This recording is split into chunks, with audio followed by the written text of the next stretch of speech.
Hey, creators, podcasters, and brands, if you work on Instagram at all, you have to be tired of the limitations of link in bio. Well, there's a solution. Stampede.social is the ultimate Instagram tool that will change the way you engage with customers, fans, and followers. With Stampede.social, you go beyond a single bio link and instead slide into your fans' DMs. Fire off an automated direct link to wherever you want to send them straight from your posts and lives. This link is only sent to the fans who ask for it, so you'll know exactly who loves your content the most. And Stampede.social does so much more. It gives you back the power of knowing who is engaging with you. It makes it easy to engage with them using AI, and using Stampede.social gives you insights about how your Instagram profile is performing with super robust reports. Drive more clicks, more sales, more followers, and have more time to do what you really love, creating that amazing content. Join the ranks of the world's savviest Instagram creators who already trust Stampede.social. It's a true game changer and will transform the way you connect and engage with your Instagram fans forever. Just for you creators, use our limited time exclusive promo code MPN50. That's MPN50 and get 50% off any monthly or annual subscription tier at checkout. Are you ready to create a stampede of fans back to your content? Don't miss out on this special deal. Head over to Stampede.social.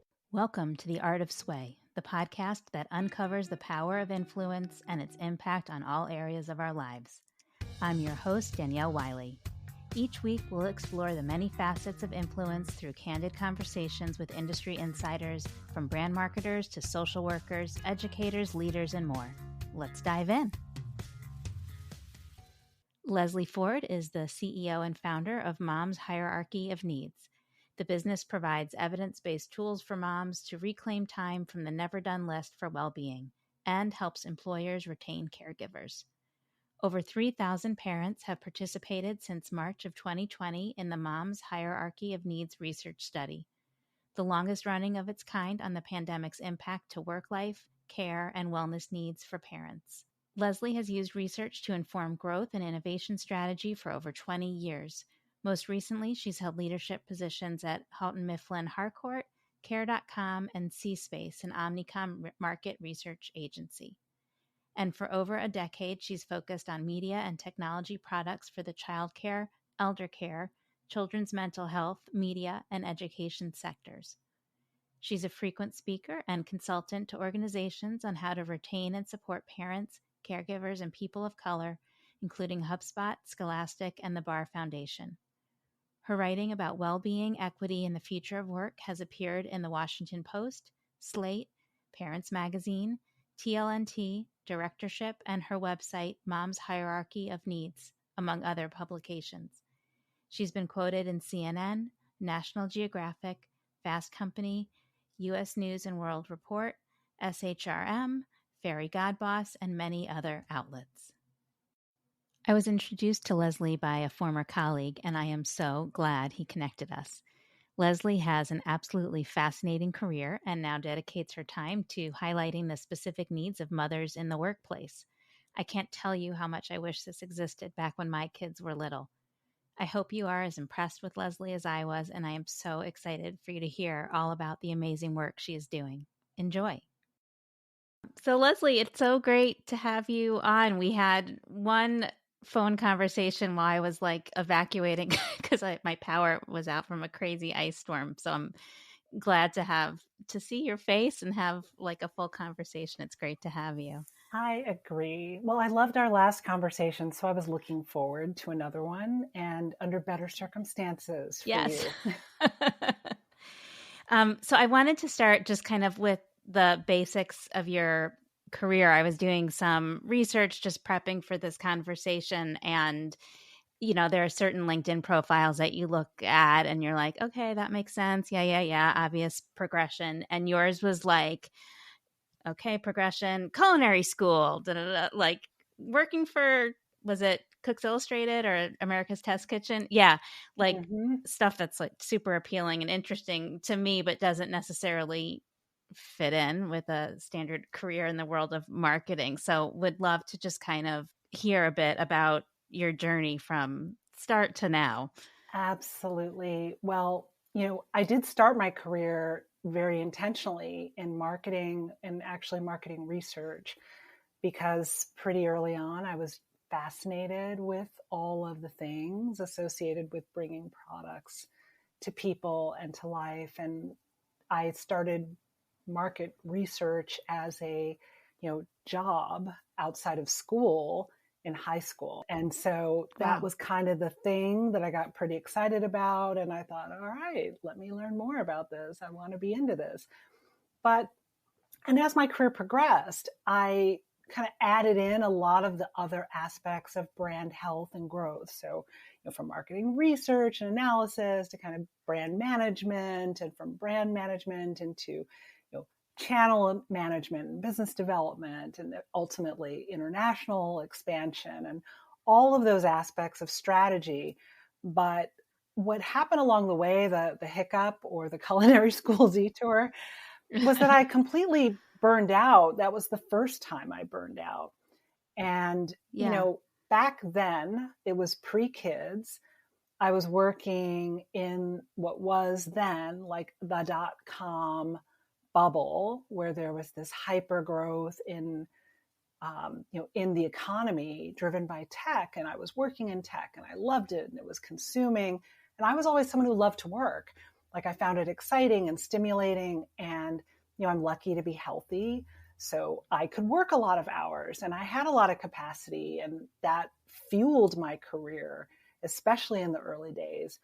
But, after working 80-hour weeks and doing that consistently for years, and then going overseas to do an assignment in London, where I went for my then company to start our international division, I just reached a point where I started to feel a little emptied out. Like I didn't have much to say other than business or marketing topics. I didn't really know a lot about what was happening in the world because I was so consumed by my professional life. And I felt just kind of tired. And I felt like I was less myself. And I had all of these creative pursuits and interests throughout my life that one by one I let go of to make more space for work. Yeah. So I had moved overseas, my company was acquired, and I had the choice. Like I could either come back to the US to work for them here, or I could stay on in Europe and work for them there. And I knew it wasn't the place that I wanted to work. Like my company that I was with was incredibly like innovative and thoughtful and passionate. And we were all kind of in it to do something really great. But the acquiring company was kind of doing it just for, just for financial reasons. There wasn't a lot of heart. Yeah, that's sadly, often the case, right? So long story short, I thought, well, this is my chance. I had some savings. I didn't want to return to the US right away. I'd always loved food and cooking. It was a passion of mine. And I had this it was false, but I had this assumption that if I stop doing this extremely cerebral work and I do something that's more physical and more creative and in a kitchen where in theory the work should stay in the kitchen, maybe I won't take the work home with me. Maybe I won't think about it all the time. Maybe I'll be less stressed and have more. I have to interrupt you because and I'm going to let you get back to your story, but I had very early in my career, I was like trying to figure out what I wanted to do. And I had always assumed I would work in an office, and I did not get as burnt out as you did. I think I was too young, but I just, something didn't feel right. And so I got a job as a cheesemonger. So I was buying the cheese and cutting it and displaying it. And I always tell people, like, I just assumed, same like you, like, okay, I'm going to work in the store and I'm going to put out the cheese. And then when I go home, like, work will be behind me. And it was kind of then that I realized, like, if you're type A, you're type A. I mean, I would wake up in the middle of the night, like, that blue goat cheese I bought is going to go bad because I didn't convince people that it's the best thing ever. And like, at a certain point, your personality is your personality, regardless of what your vocation is. 100%. And it was exactly that. Like I realized, oh, it's not the career. It's me. It doesn't matter if I work in a kitchen. I'm going to worry about tempering chocolate and whether my, like glaçage is shiny enough. And those things were like consuming me outside of my work life in the same way that business and strategy decisions were. And I loved the making things aspect of cooking. I think I should mention that, because for others who are in a career where, even if they're not directly doing the hands-on making, I started off my brand management work in physical goods. I worked with contact lenses. I was at Bausch and Lomb. I then went to Xerox. I was working with hardware products. And it was satisfying to me to see physical things being made that I was part of. And when I went to pure digital work, I lost some of that. So cooking as a hobby and a passion started to kind of fill in some of that void for me before I started thinking, oh, what if I were to pursue this professionally, because I love it so much personally. And it turned out culinary life, as I knew could be the case, it was not really a lifestyle that I wanted. It was, do the work, do it fast, do it the chef's way, and don't care how creative you are, do it the chef's way. And that was kind of the antithesis of the kinds of cultures that I had chosen to work in, where my opinions were valued and my thoughts were valued, even though I wasn't the most experienced person in the room. So that allowed me to kind of realize that managing work life, creating some sort of integration, managing the stress would have to happen in a different way. And I returned into kind of marketing and corporate life. And it wasn't until quite a few years later, after my second child was born and after a return to work from maternity leave, that I burned out again. And that's what led to Mom's Hierarchy of Needs. Got it. So I'd love to hear a bit more about that. So like how things changed, how that burnout was different from the solo, like the non-kid related or non-mom related burnout. And then I want to hear all about and let you share more about Mom's Hierarchy of Needs. But like first, how is the way it felt, the levels of it, Yeah, no, those are really great questions. It felt different in a lot of ways. I think something I learned again later in hindsight was that part of what fueled so much professional growth for me and professional success so early in my career was that I could throw hours at problems. Like I can work a lot and I can outwork most people, and I have the capacity for it. And again, back then, I didn't think I needed a lot of sleep. I was someone who could work in that way. And it's now kind of expected that you work in that way. But early in my career, it was not. So I differentiated myself by being able to put in the time, in addition to, I think, having the creativity and the energy and the excitement about the work. But after having kids, I couldn't throw hours at problems in the same way anymore. I had much less choice, and really discretionary time pretty much evaporates overnight.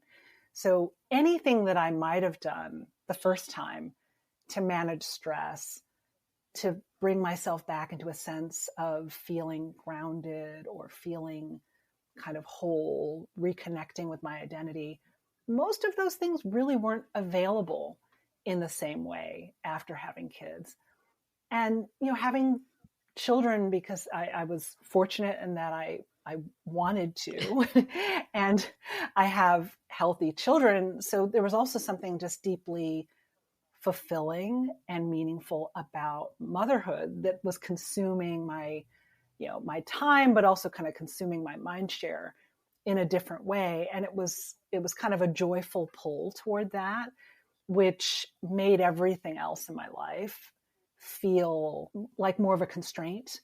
And I love my career. I've always loved my career. I felt the trade-offs in motherhood and career like at a very visceral level, because they were both really important to me.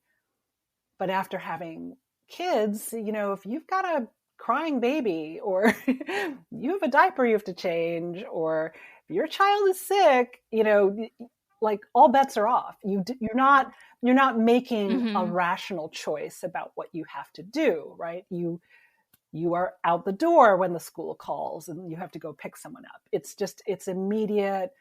It's very clear what your priorities are. And I found the desire to be really excellent in all of the areas of my life, like I think it's true for most of the people that I meet, was just starting to eat away at me. Like I wanted to still make gourmet, amazing meals and fabulous desserts and spend a lot of time teaching my kids and teaching them how to read and teaching them the maps and teaching them all the oceans. And I wanted to be able to grow professionally and mentor my team and manage my relationships with my peers. That's a lot of stuff. Yeah. But, I mean, I'm married too. There's like my partner, all that stuff. Yeah, I'm married. I have a partner. I like to see him every once in a while. So all of these things were suddenly like, it all felt like it wasn't really possible or sustainable to meet the level of, I think, attention, excellence, or to provide the kind of presence that I wanted to provide to all these really important aspects of my life. So that was a type of burnout that was like both physical in that I was really exhausted, but also emotional in that I was realizing that what I thought was possible in the way that I thought I could do it wasn't really realistic. So as a result of that, you ended up creating Mom's Hierarchy of Needs. So tell us all about that. I did. It was in a moment after I had, returned to work with my second child. So this is now just over 8 years ago. I was slowly kind of, I was shriveling up. I was shriveling up and dying from the inside, right? I was sleeping in 90-minute increments. Neither of my kids slept through the night until they were 14 months old each. I was driving to work. I have you beat. My daughter was 16 months. My neighbor has a newborn and I was like, I hate to tell you. Right. I was wondering, like, who are these people who have the sleeping babies? Why did I not get the sleeping babies? So solidarity, because it's terrible. It's terrible. It's really terrible. So I wouldn't remember driving to work. I wouldn't remember getting home. I would get there, run through the parking garage and realize I'd left the breast pump at home and I would have to drive all the way back. And I was, suddenly just like a zombie. I couldn't function. I couldn't think well. People who didn't know me asked me if I was okay because I did not look well to others either. And I was short-staffed when I returned to work. The company had changed direction. I had several people in one of my teams go out on different FMLA leaves, completely unplanned. I had been promoted while I was pregnant, so I'd taken on a new department in addition to my existing one. So all of that really converged into what became an impossible situation. So I did what I thought I'd never do. I downshifted. I went from managing these two departments and being a vice president in a public company to really being like a very senior individual contributor in a much larger public company. Okay. And I, negotiated a 4-day work week. I took a huge pay cut, and it still took over 2.5 years to rebuild and recover from that burnout. And in that recovery period, someone had asked me, I ended up doing some advisory work for a stress wearable. And the founder said, well, why are moms so stressed? I'm like, well, let me tell you. Let me tell you. There's Maslow's hierarchy of needs, and then there's mom's hierarchy of needs. Like, it just clicked for me. I said it. It was out of my mouth. I felt it. I thought, what would this look like for other moms? So I drew it on a little piece of paper. I turned it into a PowerPoint. And then the researcher in me, because that's how I solve problems, thought, what would other mothers say? Would it look the same for them? So I sent it out to a few people. And about 150 moms later, that was the first study, which is now the first of many, many studies around stress, self-care, and growth. And I kind of tweaked it a little to what it looks like now. But everything at the bottom that we would do, that we prioritize really, like our children's health and well-being and milestones, our professional roles, our household roles, all the things we're responsible for at home. And then way up at the tippy top are all of those aspirational categories, which in the world of moms are the things that we would do for our mental, physical, and emotional health. So in my paradigm, like, that's sleep. that's stress management and nutrition and healthy adult relationships, interests, learning new things, fun. And the reason that we don't get there, which became just apparent to me as soon as I drew it, is because everything in the bottom 2/3 is never done. Mm-hmm. Like, you could spend 24/7 just doing child care, just doing children's activities. And when it's never done, we're not really encouraged in our society to give ourselves the permission to do the things at the top. Like, we're kind of praised for doing all those things at the bottom. That's what you see if you're looking at your social media feed. It's, you're working hard, or you're taking care of your kids, or, maybe you go on a girls' trip or something, but, not so much. It's right. You're in service. And if you're not doing too much in service, then you're selfish, right? And we're socialized that way.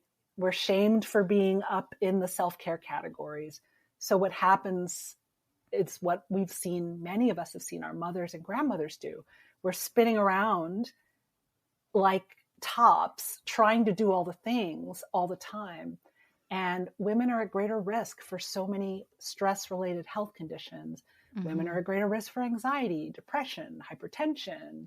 I mean, you name it. And this paradox of care, often child care, but also elder care, this paradox of care really is not set up for us to take care of ourselves. So I had to kind of become pretty ruthless about my time, pretty ruthless about carving out space at the top.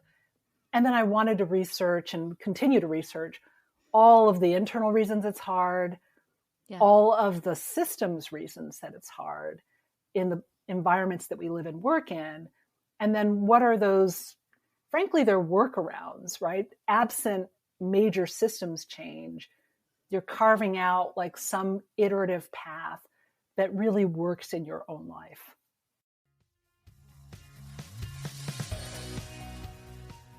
Support for The Art of Sway and all the shows on the Marketing Podcast Network is provided by ActiveCampaign. If you are looking for a way to grow your business, you need to check out ActiveCampaign. It is a powerful marketing automation platform that can help you to increase your sales, improve your customer service, and build stronger relationships with your customers. With ActiveCampaign, you can create and send email campaigns, manage your leads and customers, create landing pages, set up automated workflows, and track your results all in one approachable platform. ActiveCampaign has over 10,000 five-star reviews on G2 from happy users. Preview Me is one. They're a B2B software company that uses ActiveCampaign to send their prospective customers highly visual and personalized emails as they progress through CRM stages such as completing a demo. This has increased their click-through rates 96%. If you are serious about growing your business, you need to check out ActiveCampaign. Try it today for free and see how it can help you to achieve your goals. For a limited time, ActiveCampaign is offering Art of Sway listeners a chance to double your contacts for free when you sign up at activecampaign.com/activate. That means if your email list has 10,000 contacts, you only need to pay for 5,000. Or you can pay for the 10,000 and get an extra 10,000 totally free. Personalize your customer experience, but do it with automation, just like 185,000 businesses have at ActiveCampaign. Go to activecampaign.com/activate to sign up today. That's activecampaign.com/activate. Terms and conditions apply.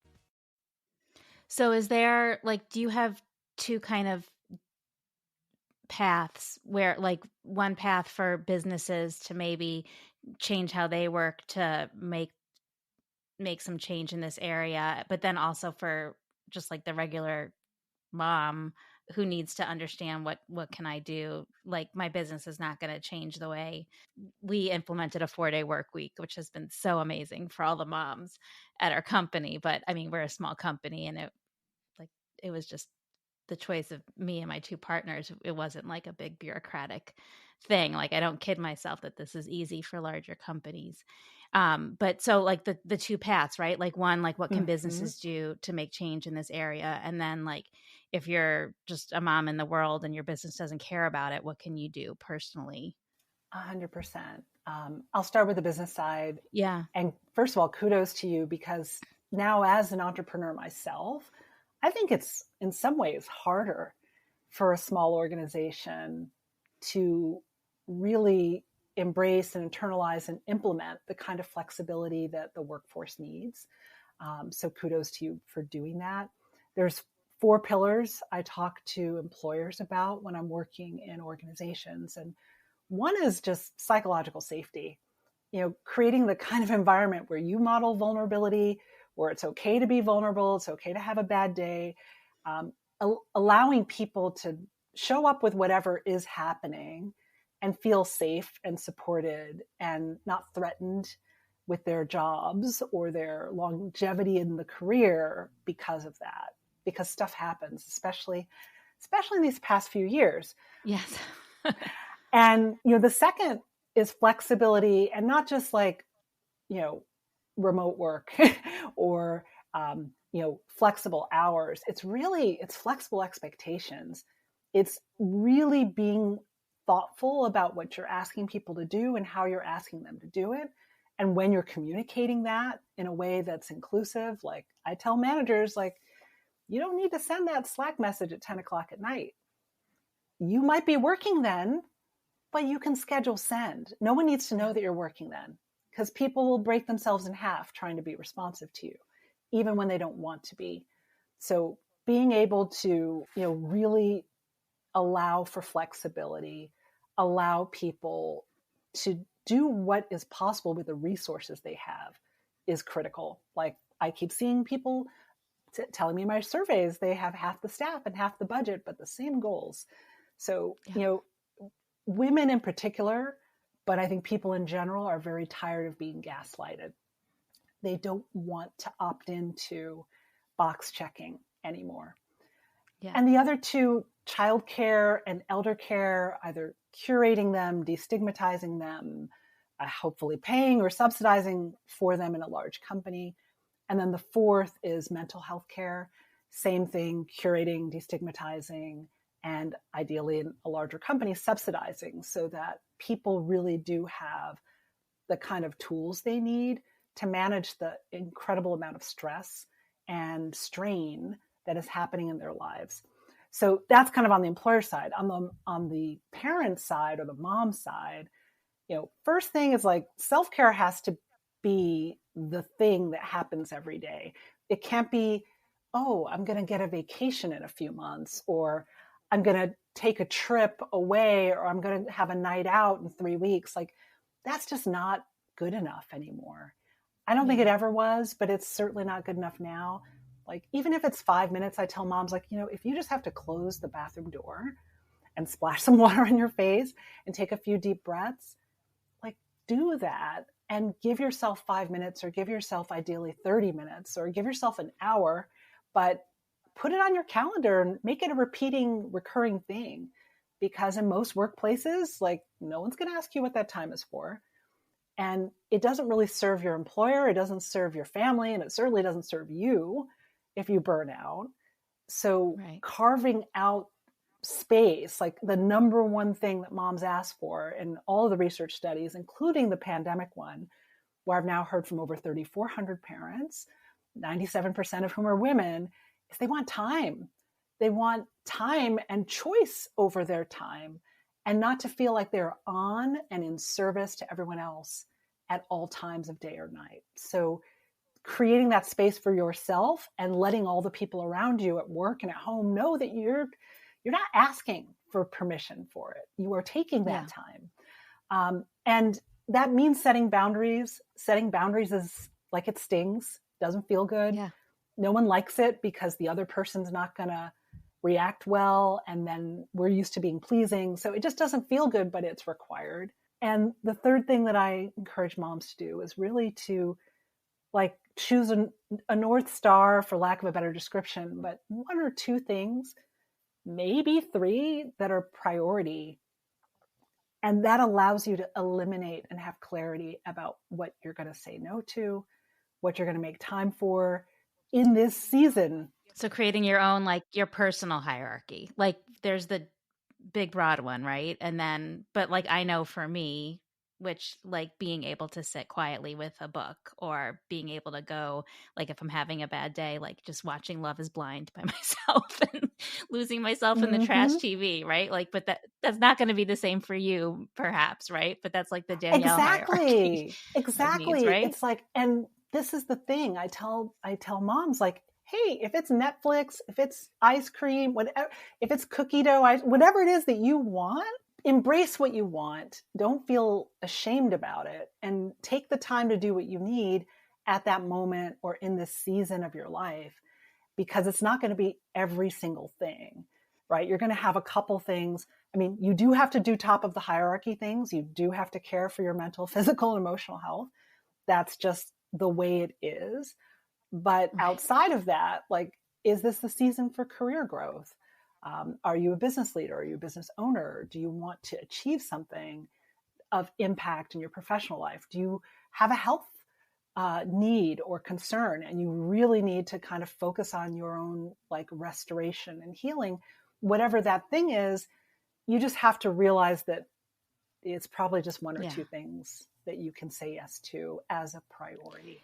So you mentioned the pandemic, and I know running a company, like certainly the way we saw it impact the moms on our team was, it was big. It was, we were remote from the beginning, so adjusting to Zoom, a Slack, like that stuff was nothing for us because we were already using those tools. But all of a sudden there were little ones. I mean, we would have like naked toddlers dancing around behind people, and like there was just craziness going on. We hired like Princess Elsa to come and do a Zoom for all the little kids, and we did story time and stuff like that. But so certainly like there was stuff that companies had to do to help women get through it or not help them get through it. How did that change things for women and moms? And did any of that change kind of persist now as we're making our way out of this and getting back to some kind of semblance of normalcy? Absolutely. I think probably the most fundamental change, if I could summarize like one thing, it's, priorities have changed. Like when you've had to battle life and death and live in fear of this virus, right? And how it's going to impact your life, your family, your community, your loved ones, your parents, right? For those with aging parents, like all of that, like suddenly the important things kind of float to the top pretty quickly. So I've seen in the study moms wanting to do everything from, blow up their lives, like don't want to live in the same city, don't want the same spouse, don't want the same job, don't want the same career, like everything that was frustrating them became unbearable when dealing with the pandemic. So I think it forced a lot of reconciliation around what hasn't been working, and shedding what hasn't been working and embracing something different. So I believe that has persisted. We know the Great Resignation and even the aftermath of that has been led by women, and in many cases senior women, because when companies ask me, well, why don't we have enough women leadership, or trying to get more women on our board, and when I look at the senior leaders who are almost never women, I'm like, listen, by age 44, it's like 86% of women are mothers. Like they're doing 3 jobs. And if they have any financial privilege, they're not going to take your garbage here if they don't want to. They're going to go. And they're not going to have a hard conversation with you about it because they're tired. They're just going to go. They're going to go somewhere else, or they're going to try to negotiate a better package or pay, or even just establish new boundaries somewhere else. So all of that is happening, and I think will continue to happen. The other thing is health. I believe that women have taken there's a new premium on health, although we've always, I think, been aware of it. Suddenly, like we all used to work when we were sick. I remember working when I was sick. I remember going to meetings. I remember flying while I had a fever. I remember dragging myself into the office to meet a client because I was so dedicated, right? And no one does that now. You can't in this climate. So that, I think, is a really positive forced shift that is turning attention to physical health, to mental health, to being able to, navigate longevity, not navigate illness, and to do so with positive outcomes, right, for yourself and for your family. And, what has been hustle culture or the way we've been conditioned to work isn't really consistent with that. It's not really consistent with mental health. It's not consistent with physical health. So I see women rejecting that more often if they have the financial privilege to do so. I think if they don't have the financial privilege to do so, on the essential work and women who might be in socioeconomically more fragile places, they're still opting into jobs that give them more of what they want.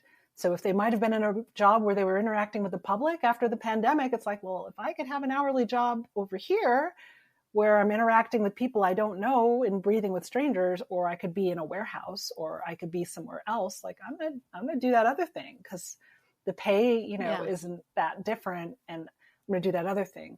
At a macro level, we've seen, like when I go through my Bureau of Labor Statistics data, right, that certain very female heavy professions haven't rebounded with female participation, like healthcare. A lot of us are feeling the capacity constraints in healthcare. Teaching, right? Exactly. Hospitality, retail. Like, think about it. They're all shift-oriented professions. They're all professions that tend not to have a lot of flexibility in terms of hours or even location. They tend to be positions that involve a lot of emotional energy and physical energy and care energy. And, if you're also caring for your own family and you're trying to even care for your own physical health, it's like, what's going to go, right? You're going to make that career shift and you're going to choose lifestyle behaviors that move you in that direction too. Fascinating. I could keep talking to you for hours. Every episode of this season, we're asking our guests, who are all amazing women, what woman had the biggest impact on you in your life and career? We're giving everyone the chance to shout out an amazing woman in their life. My mom, hands down. I mean, she is amazing. As a mother, she was very intentional about the kind of experience she wanted my sister and I to have. She was really kind of a stay-at-home mom for a period of time. Like, she was choosing the path of stay-at-home motherhood, but we hit some difficulties and some rough patches, and my parents hit some financial rough patches where she was forced into the workforce unprepared. And because of that, she really instilled in my sister and I that, your career, no matter what you do, kids, no kids, partner, no, whatever that looks like, doesn't matter. You have to have financial independence. You have to have professional independence. So that was a really critical part of how I've modeled my corporate life, my life, my motherhood journey. And, and she's fierce. She's a force. It's awesome. Love to hear it. Well, this was great. Thank you so much for coming on. I loved chatting with you, and I think our listeners are going to really take a lot out of this conversation. I know that I did. Thank you. It was a pleasure. Thank you for inviting me. My pleasure, too. Thank you for listening. Don't forget to like, share, and subscribe. Please check back next Monday for a new episode featuring marketing conversations through the lens of influence. I am your host, Danielle Wiley, and this is The Art of Sway.